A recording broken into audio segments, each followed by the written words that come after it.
Kolonel Laut P. Widyosasongko secara resmi mengakhiri masa jabatannya sebagai Komandan Pangkalan TNI Angkatan Laut dan Lanal Palembang. Ia menjabat sebagai Dan Lanal Palembang kurang lebih 1 tahun 2 bulan terhitung sejak Maret 2022 silam. Penggantinya yakni Kolonel Laut P. Sandi Kurniawan yang sebelumnya menjabat sebagai Koordinator Administrasi atau Korsmin Panglima TNI.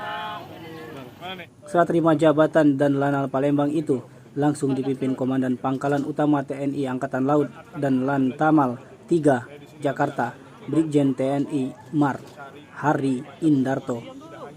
Dan Lanal Palembang yang baru, Kolonel Laut P. Sandi Kurniawan, menyampaikan dirinya akan melaksanakan pertemuan dengan seluruh prajurit dalam rangka meningkatkan pelayanan di wilayah operasional Lanal Palembang, diantaranya Provinsi Sumatera Selatan, Jambi, dan Bengkulu.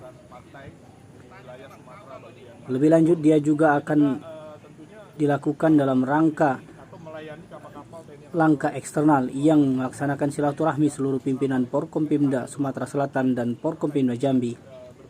Tim Liputan Sumsel Update TV melaporkan.